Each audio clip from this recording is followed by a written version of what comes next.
Good morning everyone. Welcome to PW only IAS.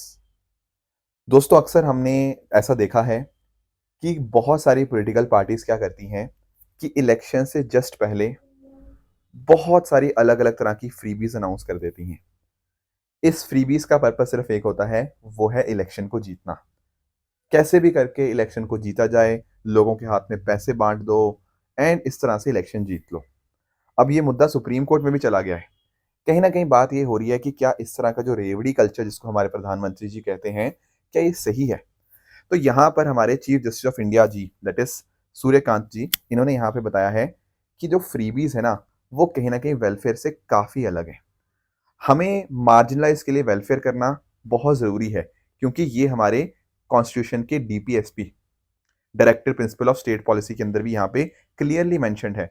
तो welfare launch करना एक सरकार की ऑब्लिगेशन है, सरकार को वो चीज करनी ही चाहिए। पर ध्यान रखना, इसको फ्रीबीज के साथ हम यहाँ पे कंफ्यूज नहीं कर सकते, क्योंकि इससे पता क्या होगा, इससे हमारा जो देश कर्जे में है वो और कर्जे में हमें जाता हुआ देखने को मिल रहा है। जब ये पिटिशन फाइल हुई थी ना, तो उस समय जो भारत देश था वो लगभग 1.5 लाख करोड़ के डेट में था। पर तब से लेकर अब तक अब हमारा जो डेट है वो लगभग 2.5 लाख करोड़ रुपए यहाँ पे हो चुका है।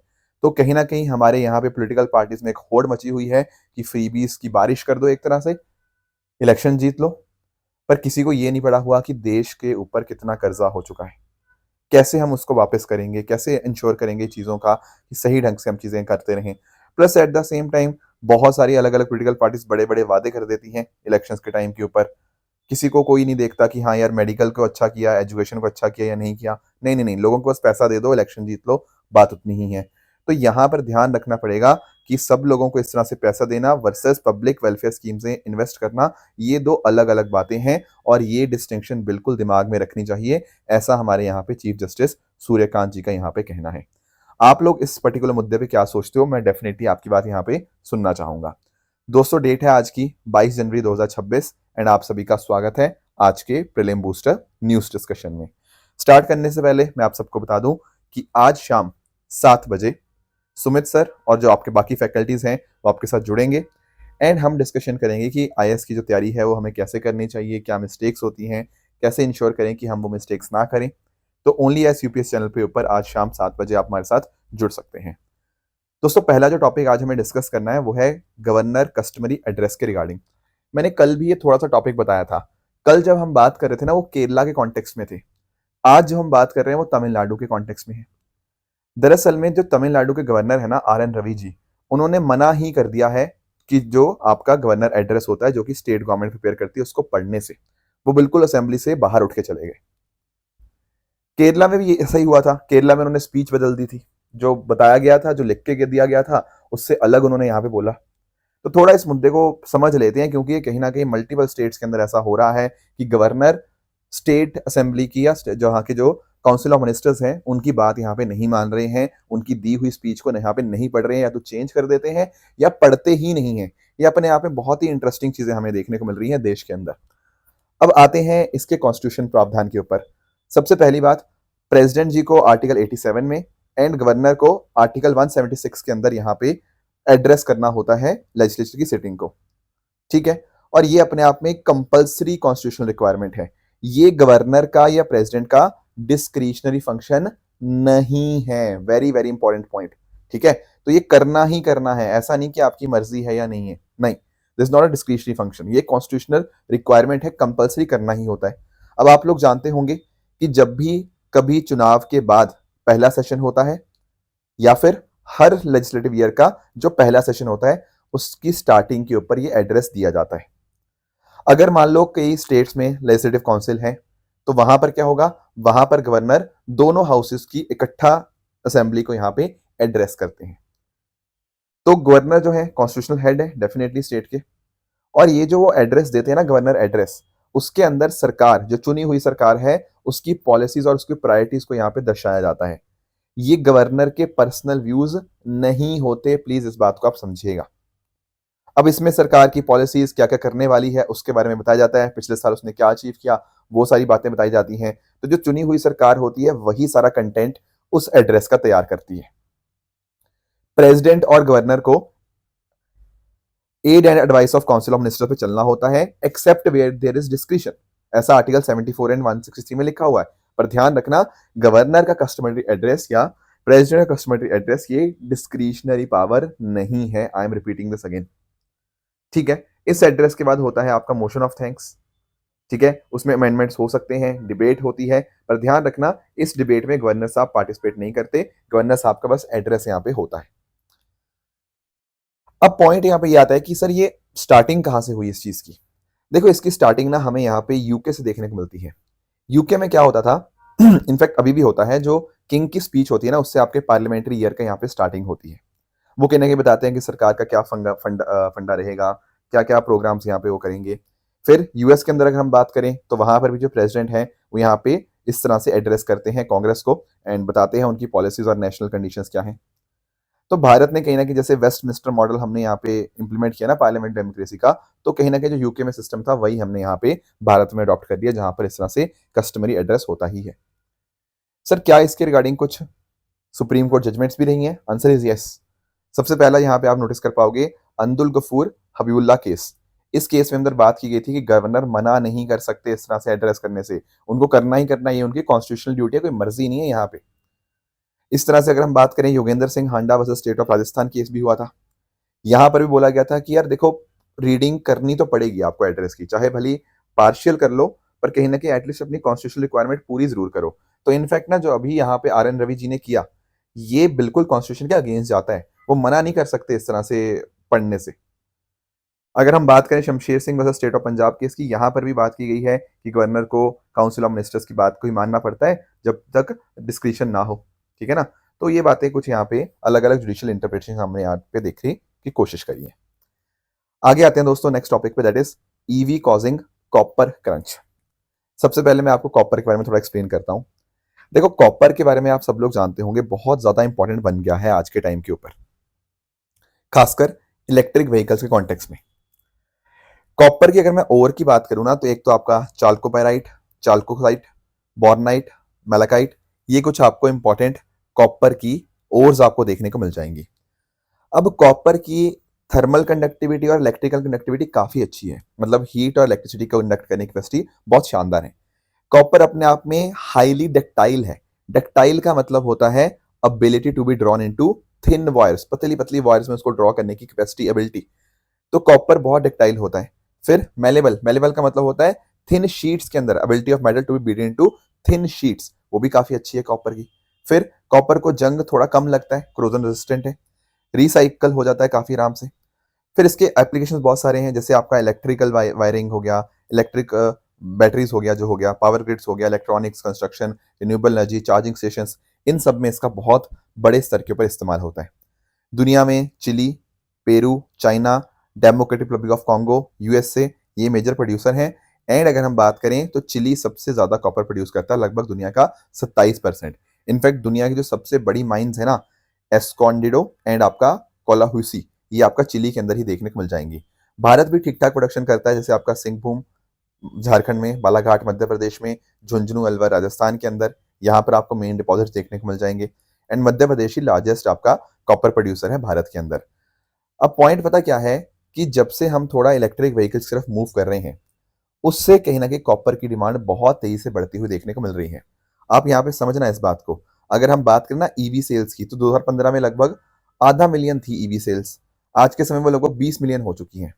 तो भाई जैसे जैसे आपकी ईवी की डिमांड बढ़ेगी वैसे वैसे आपकी कॉपर की डिमांड यहाँ पे बढ़ती जा रही है। और ऐसा नहीं कि थोड़ी सी बढ़ रही है, आप ये भी देखो चार्जिंग इंफ्रास्ट्रक्चर बनाने के लिए, ग्रिड अपग्रेड करने के लिए, वहां पर भी कॉपर का बहुत ज्यादा इस्तेमाल होता है। तो ऐसा देखा जाता है कि अगर आपकी ईवी की डिमांड 1 यूनिट बढ़ती है ना, आपकी कॉपर की डिमांड 1 से ज्यादा बढ़ती है, क्योंकि ईवी बनाने के लिए भी कॉपर चाहिए और चार्जिंग इंफ्रास्ट्रक्चर और ग्रिड अपग्रेड करने के लिए भी कॉपर चाहिए। तो जितना तेजी से व्हीकल अडॉप्ट होता है उससे कहीं ज्यादा तेजी से आपका कॉपर की डिमांड बढ़ती है। इसी को बोलते हैं copper demand elasticity has remained above 1, 1 से ज्यादा। मतलब अगर अगर ईवी की डिमांड 1 यूनिट बढ़ी, कॉपर की डिमांड 1 यूनिट से ज्यादा बढ़ी है। तो कहीं ना कहीं हम यहाँ पे नोटिस कर पाएंगे कि इस तरह से कॉपर की डिमांड बहुत तेजी से बढ़ रही है। बाकी ईवीज को जो कॉपर चाहिए होता है वो नॉर्मल जो आपके आईसीई इंजन व्हीकल्स होते हैं ना, उनसे 4 से 5 गुना ज़्यादा कॉपर चाहिए होता है, क्योंकि इसमें बैटरीज हैं, मोटर हैं, वायरिंग है, पावर इलेक्ट्रॉनिक्स हैं। तो आने वाले समय में और भी ज़्यादा कॉपर की डिमांड यहाँ पे बढ़ेगी एंड कहीं ना कहीं उससे कॉपर क्रंच जैसी सिचुएशन आ सकती है।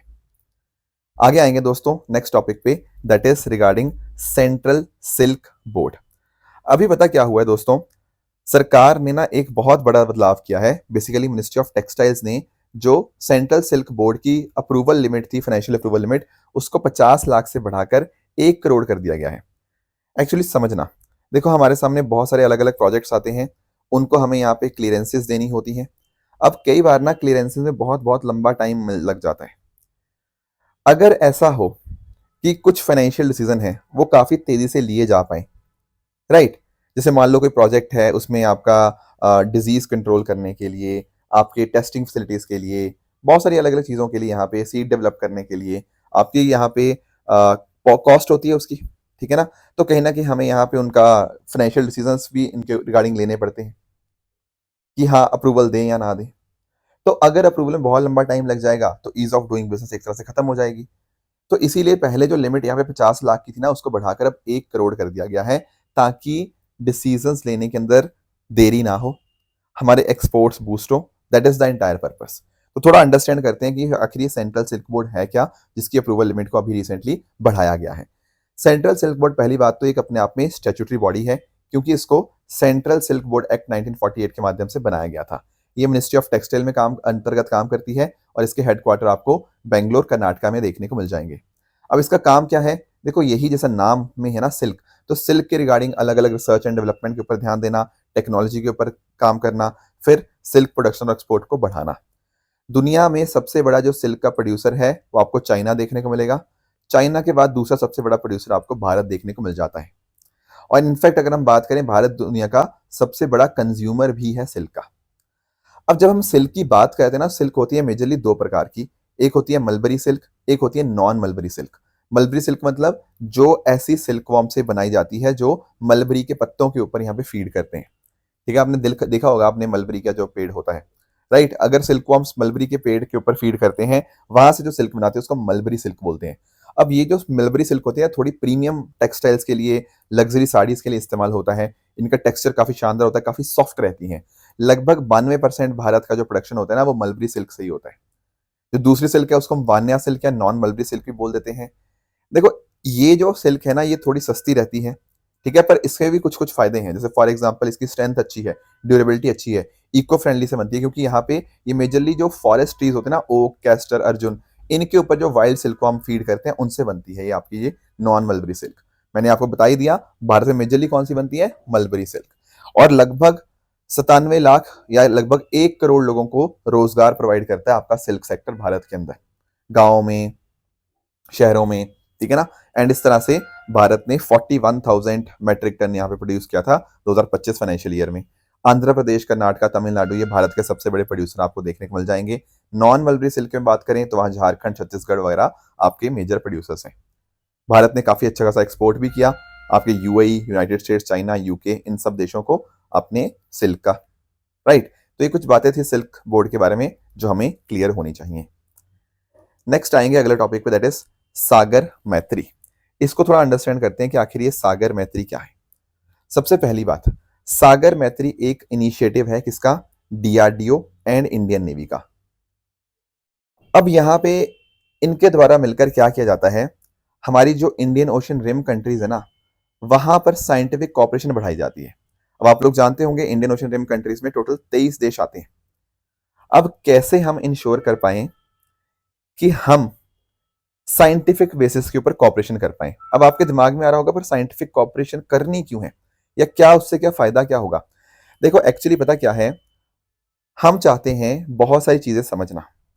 जैसे हमें हाई रेजोल्यूशन सर्वेस कंडक्ट करने हैं, हमें ओशन डेटा वो कलेक्ट करना है, tides, currents, sound velocity, Sonar, sound navigation and ranging, हमें बहुत सारी चीजें करनी है। एंटी सबमरीन वॉरफेयर के ऊपर फोकस करना है, अंडर वाटर सर्वेलेंस को इंप्रूव करना है। अगर हमें ये सब चीजें करनी है, क्या प्रॉपर मिशन होने चाहिए, नहीं होने चाहिए? आंसर इज बिल्कुल होने चाहिए। तो एक्चुअल में ना 2019 के अंदर डीआरडीओ ने इसको स्टार्ट किया भारत का जो विजन है SAGAR, security and growth for all in the region के अंतर्गत, उसी का साइंटिफिक कंपोनेंट है MAITRI, that is marine and allied interdisciplinary training and research initiative. तो रिसर्च के ऊपर, long term ocean research collaboration के ऊपर फोकस करने के लिए है। ध्यान रखना, ये मिशन कोई हर साल या हर 2 साल में नहीं होता। जब हमें लगता है कि हाँ कोई इंपॉर्टेंट काम करना है, तब हम यहाँ पे ये सागर मैत्री इनिशिएटिव को लॉन्च करते हैं। तो अब यहाँ पे आपका 5वां एडिशन आपका इस इनिशिएटिव को देखने को मिल जाएगा, जहाँ पर इंडियन ओशन रिम नेशंस के साथ मिलकर हम यहाँ पर स्टडीज करेंगे, अकूस्टिक रिसर्च करेंगे। अकूस्टिक रिसर्च का मतलब यही होता है कि हम यहाँ पे लो वाइब्रेशन वाली जो आपकी व्हीकल्स होंगी उनको भेजेंगे, वो बिल्कुल शांत मोटर्स के साथ यहाँ पे अंडरस्टैंड करने की कोशिश करेंगी। फिर हमारी साइंटिफिक कैपेसिटी को हम यहाँ पे बढ़ाएंगे, एंड हमारे साथ यहाँ पे जो देश पार्टिसिपेट करेंगे इस बार, उसमें Oman, Maldives, Sri Lanka, Thailand, Malaysia, Singapore, Indonesia और म्यांमार देश आपको यहाँ पे देखने को मिल जाएंगे। अब इससे होगा क्या, इससे जैसे मैंने आपको बताया, इस पूरे एरिया के अंदर भारत की जो मैरीटाइम साइंस डिप्लोमेसी है उसके हमें एक बढ़ोतरी मिलेगी। प्रधानमंत्री मोदी जी का विजन है महासागर का, mutual and holistic advancement for security and growth across region, इसको यहाँ पे हमारा एक इंक्रीज होगा। अब इस पर्टिकुलर सागर मैत्री के लिए जो शिप है, दैट इज INS सागर ध्वनि। ठीक है, सागर ध्वनि मतलब अकूस्टिक वेसल को ही हम यहाँ पे बोलते हैं। तो ये एक specialised marine acoustic research vessel है। इसकी आवाज बहुत कम है, बहुत ही लो वाइब्रेशन है, जो प्रोपेलर से चलने वाले बहुत ही शांत है, ताकि कोई भी नॉइस इंटरफेरेंस यहाँ पे ना हो। तो इसको यहाँ पे naval physical and oceanographic laboratory DRDO के द्वारा बनाया गया है। मतलब बनाने में तो देखो मदद इसकी जो है वो GRSE यानी कि garden reach ship builder and engineer limited ने यहाँ पे काफी मदद करी है, और इसको 1994 में कमीशन किया गया था, और इस तरह से हमारे ओशियन रिसर्च के ऊपर ये काम कर रही है पिछले 30 सालों से। तो कहीं ना कहीं बहुत ज्यादा इंपॉर्टेंट ये बन जाता है सागर मैत्री इनिशिएटिव। अगले टॉपिक पे आएंगे, दैट इज प्रतास या डोंगशा आइलैंड। सबसे पहले आप इसकी लोकेशन यहाँ पे देखो, देखो यहाँ पर आप देखो, इधर फोकस करो, यहाँ देखो, ये है आपके डोंगशा या फिर प्रताश आइलैंड। अब आप समझ गए होंगे, अगर आपको ये मैप समझ आया ना, आपको मुद्दा समझ आ गया होगा कि क्या है। सर ये साउथ चाइना सी है, हाँ बिल्कुल ठीक बात है। हमने पारासेल आइलैंड के बारे में सुना हुआ है, हाँ पारासेल आइलैंड भी बहुत ज्यादा कॉन्फ्लिक्ट में रहते हैं। उसी तरह से दोस्तों जो डोंगशा प्रतास आइलैंड्स हैं, ये भी बहुत ज्यादा न्यूज में रहते हैं। अभी पता क्या हुआ, चाइना का जो ड्रोन था वो डोंगशा प्रतास आइलैंड के एयर स्पेस में एंटर कर गया। ओके, तो इससे दिक्कत क्या हुई दोस्तों, जो डोंगशा आइलैंड है ना, वो दरअसल में ताइवान का हिस्सा है। और चाइना, आपको पता ही है, चाइना तो ताइवान के ऊपर कब्जा करने की कोशिश कर रहा है। चाइना तो बोलता है कि भाई सारा हिस्सा ही मेरा है, राइट। तो अब इस वजह से प्रताश आइलैंड के ऊपर भी जब इसके ड्रोन्स वगैरह वहां पे पहुंच गए, तो कहीं ना कहीं यहाँ पे बहुत ज्यादा टेंशन बढ़ गई पूरे रीजन के अंदर। अब नोटिस आप करना, ये कुछ ऐसा दिखता है दूर से, ठीक है, यहाँ पे आप पिक्चर में देख पाओगे, ये कुछ ऐसा दिखता है आपके जो प्रताश आइलैंड्स हैं। अब ये एक तरह से अटॉल फॉर्म हो रहा है। पता है आपको अटॉल, जैसे मालदीव्स भी अपने आप में एक अटॉल है। अटॉल एक आपका कोरल आइलैंड्स ही है, एक तरह से एक सीरीज ऑफ आइलैंड्स ही आपको देखने को मिल जाएंगे, जो एक सेंट्रल लगून को सराउंड करते हैं। एक वॉल्केनिक आइलैंड के तौर के ऊपर सी के नीचे फॉर्म होते हैं। ये है आपके प्रतास आइलैंड।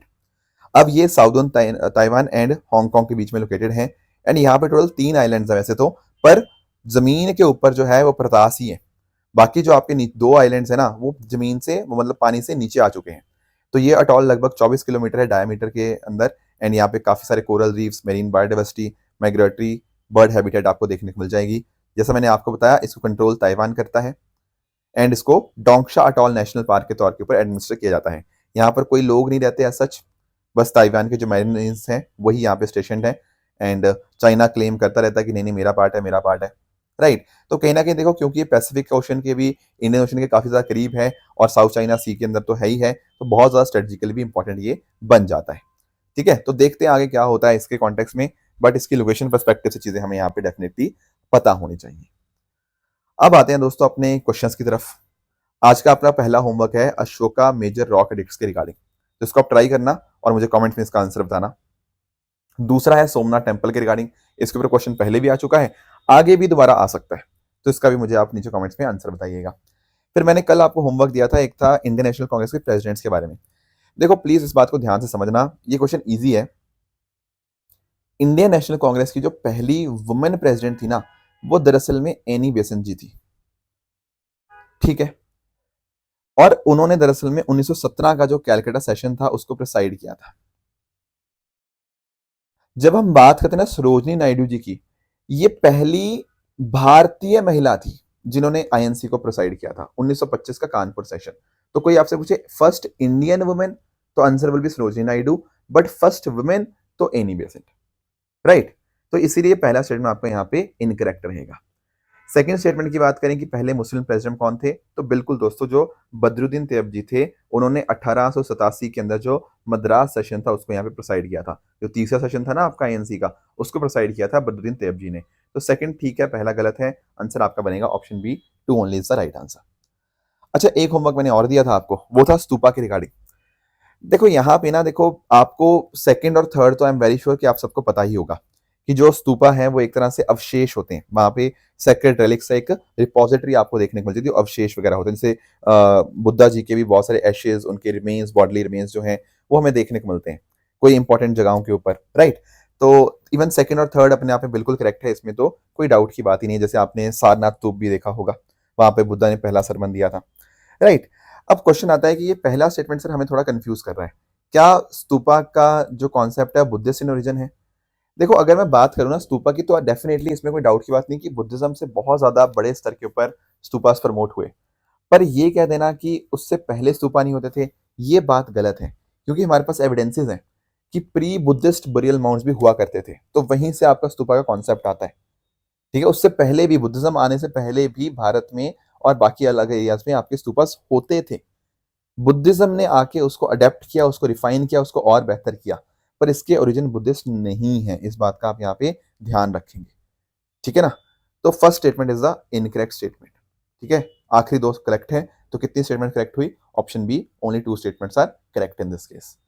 अब रही बात दोस्तों ट्रू एंड फॉल्स स्टेटमेंट्स की, तो यहाँ पर आप आज का होमवर्क आपका ये रहेगा, 4 स्टेटमेंट्स आपके सामने। कल मैंने आपको होमवर्क दिया था, एक था परिवेश पोर्टल के बारे में। परिवेश पोर्टल मैंने आपको बताया था कि एक सिंगल विंडो क्लियरेंस आपका पोर्टल है। कोई भी प्रपोजल हो रिगार्डिंग आपका environment clearance, forest clearance, wild life clearance, coastal regulation, zone clearance, उसके रिगार्डिंग है। ये बायोडाइवर्सिटी मैपिंग इनिशिएटिव नहीं है। तो पहला स्टेटमेंट आपका यहाँ पे इनकरेक्ट हो जाएगा। 6 डिग्री चैनल की बात करें तो ये निकोबार को सेपरेट करता है फ्रॉम सुमात्रा, इंडोनेशिया से सेपरेट करता है, ना कि श्रीलंका से। तो ये स्टेटमेंट अपने आप में इनकरेक्ट रहेगा। होप आइलैंड की बात करें ना दोस्तों, तो ये आपका महानदी नहीं बल्कि आपकी जो गोदावरी नदी है उसके ऊपर आपको लोकेटेड देखने को मिलेगा। तो ये स्टेटमेंट भी अपने आप में गलत बन जाएगा। तो ये थी हमारी आज की डिस्कशन। इसी तरह से आप सब लोग अपने एंड पे हार्ड वर्क करते रहिए। Thank you so much for joining. All the very best. Thank you so much.